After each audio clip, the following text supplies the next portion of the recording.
আসসালামু আলাইকুম। আশা করি আলহামদুলিল্লাহ ভালো আছেন। আলহামদুলিল্লাহ আমরাও ভালো আছি। প্রতিদিনের মতো নতুন আরেকটা ভিডিও নিয়ে আপনাদের সামনে হাজির হলাম। রান্না করতেছি এখানে রোস্ট। তা আগে আমি রোস্টগুলো ভেজে নিচ্ছি। অনেকগুলো রোস্টই চুলায় দেওয়া হয়ে গেছে, আর কিছুটা রয়েছে, সেটা আবার পরবর্তীতে দিয়ে ভাজবো। একসাথে ভাজা যাবে না, তার জন্যই। তো এখানে কিছুটা ভেজে নিলাম, আর কিছুটা চুলায় আছে। তাই পাশাপাশি কিন্তু আমি গরুর গোস্তটাও রান্না করে নিচ্ছি। তো এখানে রান্না বলতে আমি আগেই গোস্তটা কষিয়ে রেখে দিয়েছিলাম ডিপ ফ্রিজে। আমি জানতাম তো অবশ্যই যে আপনাদের ভাইয়া কবে আসবে, আপনাদের সাথে শেয়ার করি নাই সারপ্রাইজ দেওয়ার জন্য। তাই এজন্য যেমন আগে থাকতে বলি নেই। তাই আমি আগেই গরুর গোস্তটা রান্না করে রেখে দিয়েছিলাম।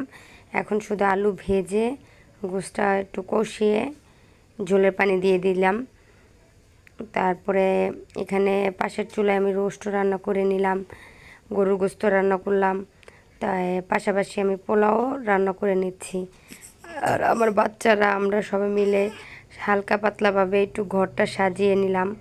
কীরকম হয়েছে অবশ্যই আপনারা সবাই কমেন্ট করে বলবেন। আর যেহেতু ছোট বাচ্চা আছে, তার জন্য যেমন অত একটা ভালো করে সাজাতে পারি নাই, আর আমিও যাই নাই, বাচ্চাদেরই পাঠাইছি। তাই চলে আসছে তারা, তাদের খাবার দিয়েছি। খাবারটা খেয়ে নিবে, যেহেতু অনেক রাত্র হয়ে গেছে, আর অনেক রাত্র হবে দেখে আমি যাই নাই, ছোট বাচ্চা দেখে। আর আপনাদের ভাইয়ার আসার কথা ছিল হইলো যে তারিখে আসছে সেই তারিখেই, কিন্তু আমার ডেলিভারির কথা ছিল এখন। কিন্তু ডাক্তাররা আমার ডেলিভারির ডেটটা অনেকটাই আগিয়ে দিয়েছে, তার জন্য যেমন সমস্যা হয়ে গেছে। নাহলে আপনাদের ভাইয়া কিন্তু আসছিলই যে বেবি হবে দেখে। হসপিটালে দৌড়াদৌড়ি আছে, একটা ঝামেলা আছে, আর যেহেতু আমার সিজারে বাবু হয়, তার জন্যই যেমন আপনাদের ভাইয়া কিন্তু আসার চিন্তা ভাবনা করেছিল। সে 10 দিনের ছুটিতে আসছে, কিন্তু টিকিট কাটার পরে দিয়ে আমরা জানতে পারি যে না, এখনই সিজার করে ফেলবে, 3 তারিখে বা 2 তারিখের ভিতরে সিজার করতে হবে।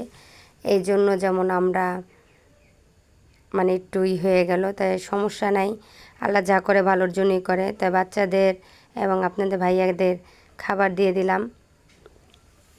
আর এই যে আসার যে ভিডিওগুলো সেটা আমার বোন করছিল, এই জন্য একটু ব্যামিল হয়ে গেছে। তাই আমার বোন বাচ্চারা ওরা গেছিল। আর আমার বোনরে পাঠানোর কারণ হয়েছে যেহেতু বাচ্চারা যাচ্ছে, বাচ্চাদের একটু দেখার জন্য। আর বড়দের ভিতরে শুধু আমার শ্বশুর আর আমার বাবা গেছিলো, আর আমার বোন, আর সব বাচ্চারাই গেছিলো। তা ভিডিওটার বেশি বড় করব না, কেননা এমনিতেই অনেকটা ভিডিওটা বড় হয়ে গেছে। তাই এই যে ওদের যাওয়ার পথের ভিডিও, তাই এজন্য হয়তো আমার কথার সাথে একটু বেমিল হতে পারে। আপনারা এটা একটু করে নেবেন। তো এয়ারপোর্ট ওরা কিন্তু প্রায় পৌঁছে গেছে, তো সেই জায়গার পথের এই ভিডিও। তো ওরা যাওয়ার পর অনেকক্ষণ অপেক্ষা করার পর আপনাদের ভাইয়া বের হয়েছে। বের হওয়ার কথা ছিল 8টা বাজে, সে জায়গায় বের হয়েছে 9টা, 9:30টার দিকে। আস্তে আস্তে প্রায় 11টা 12টা বাজে এসছে আমাদের বাসায়। এজন্য অত একটা ভিডিও সুন্দর করে করতে পারি নাই, তার জন্য সবার কাছে দুঃখিত। যদি ভিডিওটা ভালো লেগে থাকে অবশ্যই লাইক কমেন্ট শেয়ার করতে ভুলে যাবেন না। সবাই ভালো থাকবেন, সুস্থ থাকবেন, আমাদের জন্য দোয়া করবেন, আর আমাদের নতুন বাবুর জন্য দোয়া করবেন।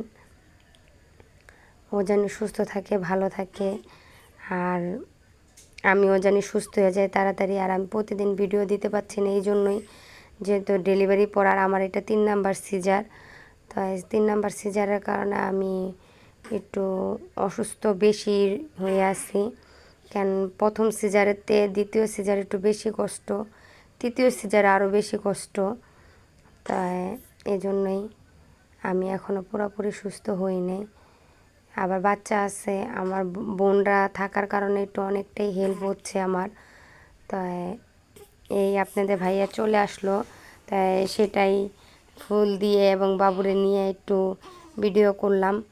সবাই ভালো থাকবেন, সুস্থ থাকবেন, আল্লাহ হাফেজ।